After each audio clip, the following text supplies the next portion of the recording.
Teorías de conspiración. Todos hemos escuchado alguna. Y hay que admitir que son entretenidas, porque entre más locas, más populares y famosas. Como aquella que dice que Paul McCartney, uno de los fundadores de los Beatles, murió en un accidente en los años 60 y fue reemplazado por un doble. Y ese doble es el Paul McCartney que conocemos hasta el día de hoy. O esa que dice que hay una raza de seres reptilianos que gobiernan el mundo en secreto y se camuflan bajo la piel de líderes mundiales como la reina Isabel o el presidente Bush. Una de mis teorías de conspiración favorita definitivamente es la que dice que Stanley Kubrick, uno de los mejores directores de cine de la historia, director de películas como El Resplandor, La Naranja Mecánica, 2001, se encargó de dirigir un montaje de la NASA para falsear el alunizaje del Apolo 11 en el 69 y que años después fue asesinado por el gobierno de Estados Unidos porque supuestamente estaba dispuesto a revelar toda la verdad. Y lo cierto es que, creamos o no en estas teorías, a los seres humanos no nos gusta quedarnos con una versión de la historia. Tenemos esta necesidad de buscar algo más allá. Nos cuesta creer que un relato que nos cuentan está completo, porque pensamos que algo le hace falta a esa historia, que no todo puede terminar ahí. Es como si cada historia que escuchamos es un rompecabezas al que le faltan piezas y nosotros tratamos de encontrar esas piezas faltantes. Pues así nacen las teorías de conspiración. Y aunque me gustaría quedarme hablando del Área 51, los ovnis y cómo el gobierno de Estados Unidos experimenta con tecnología alienígena en una base militar, quisiera hablar sobre una teoría de conspiración en particular. Una que se ha metido sutilmente a lo largo de la historia en el mensaje del cristianismo, lo que conocemos como el mensaje de Jesús.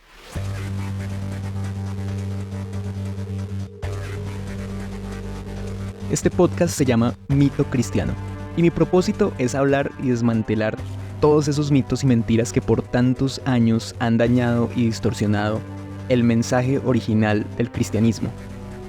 Mi nombre es Juan David Valdés, actualmente tengo 27 años y soy alguien que creció en la iglesia cristiana. Conozco el mundo cristiano, conozco la música y lamentablemente también las películas, he escuchado todo tipo de prédicas y mensajes de todo tipo de predicadores.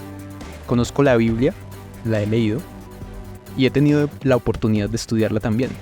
Pero tampoco pretendo tener la verdad absoluta sobre nada. Simplemente quiero poner sobre la mesa algunos temas que, en mi opinión, se han distorsionado o malinterpretado a tal punto que el mensaje original se perdió. Tengo que aclarar que esto no es el estilo de mensaje que proclama ser la sana doctrina y tampoco pretendo criticar ni atacar a nadie, a ninguna iglesia o predicador. Simplemente quiero iniciar una conversación. Y titulé este primer episodio como La teoría de conspiración. Porque, así como en esas locas teorías que escuchamos en la cultura popular, en el cristianismo también existen estas teorías que han sido de alguna manera aceptadas por muchos y que con el tiempo han sido adoptadas como verdades indiscutibles.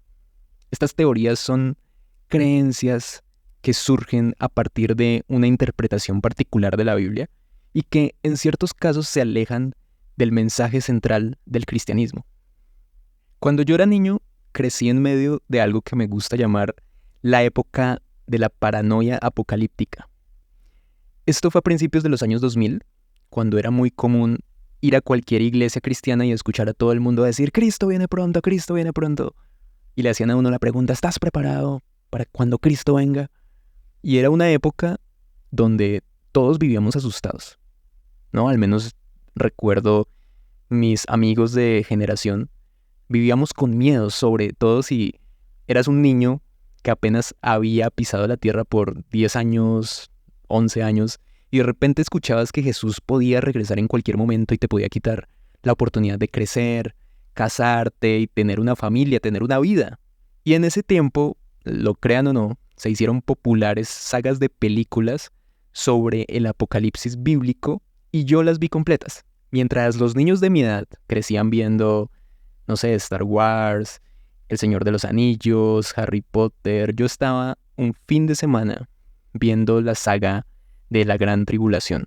O esta saga de Left Behind. Sí, esa misma que tuvo un pésimo remake protagonizado por Nicolas Cage. Yo de niño no le tenía miedo ni a Darth Vader ni a Voldemort. Yo le tenía miedo a un personaje que se llamaba Franco Macaluso.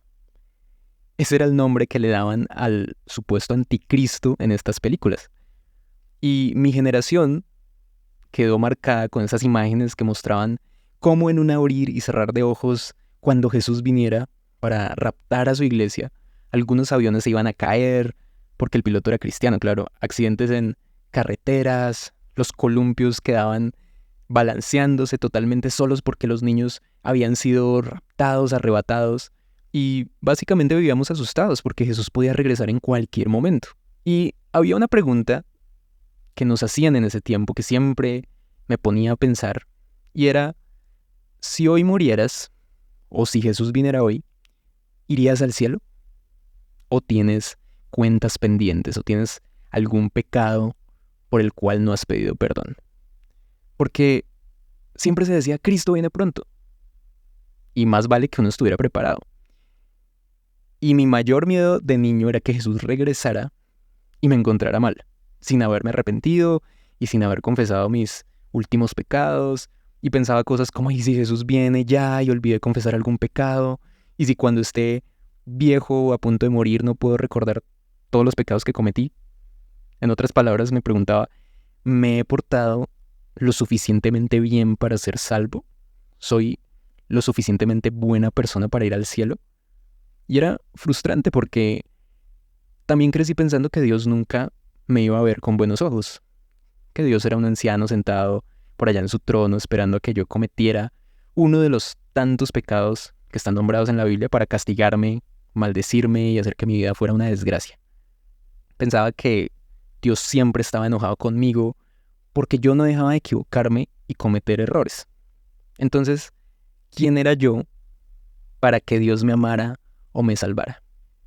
Y sí, uno escuchaba que Dios es amor, que envió a su Hijo para salvarnos, pero yo todo el tiempo vivía condenándome por los errores que cometía y que nunca iba a ser lo suficientemente bueno para Él. Eso es lo que pensaba. La teoría de conspiración de la que quiero hablar en este episodio es esta idea de que para ser salvos, para obtener el amor y la aceptación de Dios, debemos hacer algo más que simplemente creer en Jesús y recibir su gracia.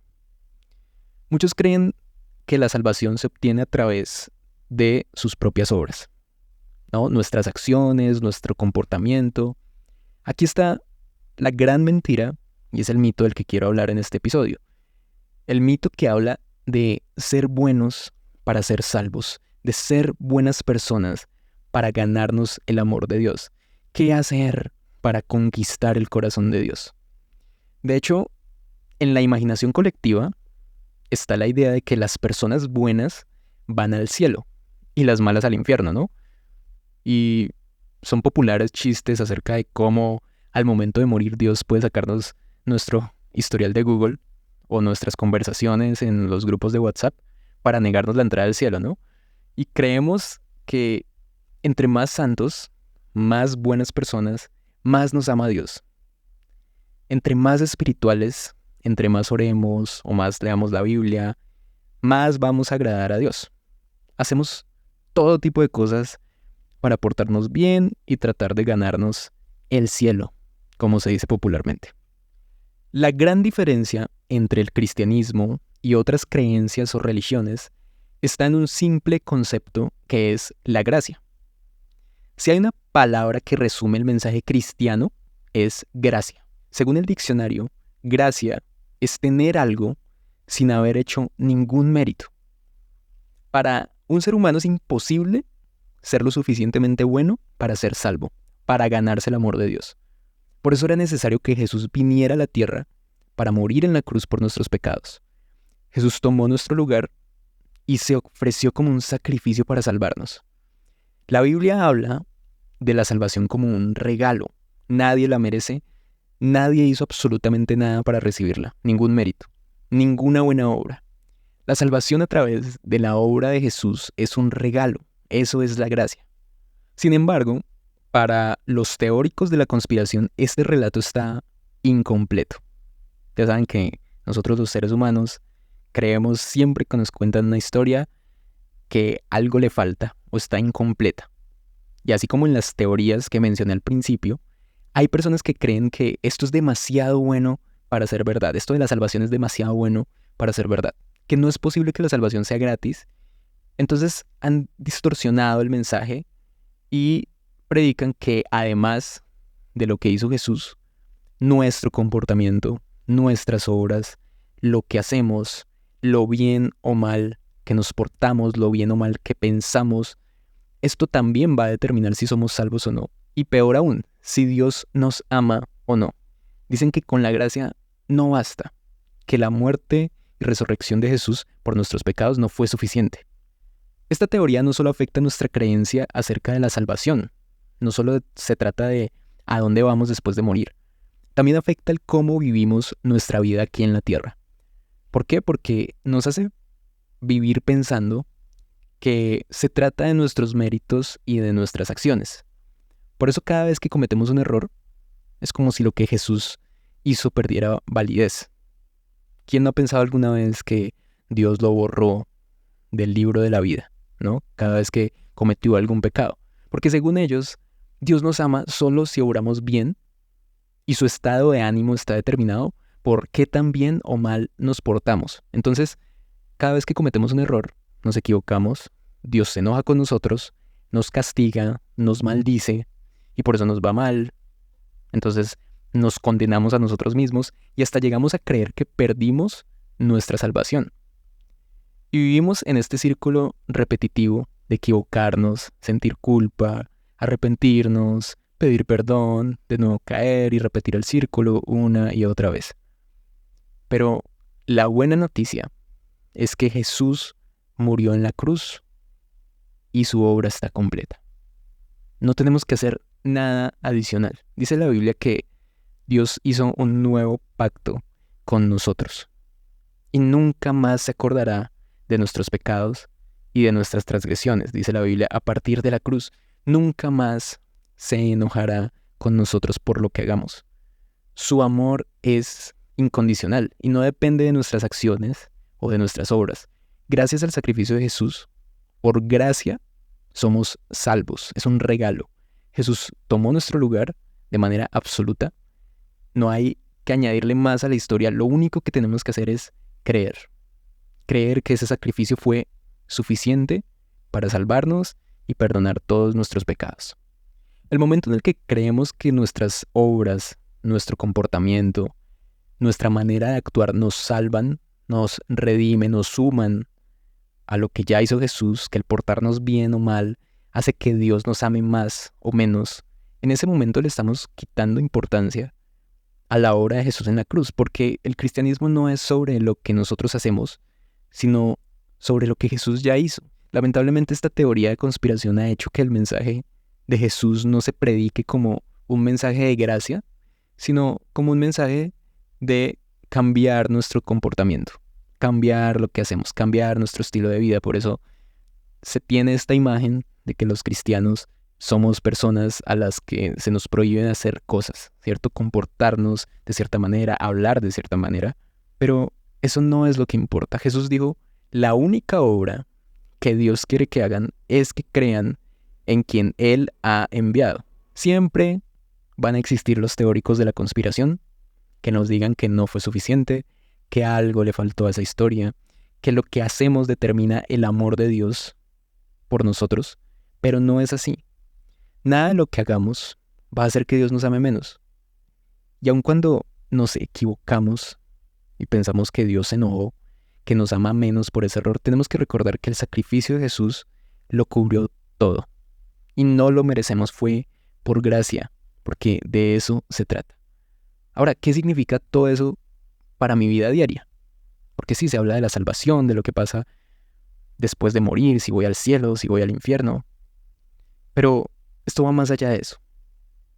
Porque deshacernos de esta manera de pensar significa liberarnos de ese miedo y esa ansiedad constante de pensar que no somos lo suficientemente buenos para agradar a Dios, para conquistar a Dios. Significa aceptar que somos amados incondicionalmente por un Dios que ya nos salvó y nos perdonó. Entonces los invito a que no creamos en las teorías de conspiración que distorsionan el mensaje original de Jesús. No hay conspiración en el amor de Dios. Solo hay gracia y hay amor para nosotros. Y siempre que se habla de la gracia, pueden surgir preguntas como, ¿entonces lo que hago no importa? ¿Puedo hacer lo que quiera y aún así soy salvo? ¿No tengo que pedir perdón por mis pecados? Bueno, esas son preguntas que voy a tratar de responder en los próximos episodios. Por eso les quiero agradecer por haberme escuchado hasta el final y los invito a escuchar el segundo episodio titulado Volver al pasado. Ahí quiero hablar acerca de la importancia que le damos a revisar nuestro pasado, los errores y pecados que cometimos, porque muchas veces con la excusa de querer sanarlo, nos quedamos anclados allí y creemos que Dios siempre tiene que hacer un trabajo en ese pasado, cuando lo que encontramos en la Biblia es todo lo contrario y es algo que seguramente los va a sorprender.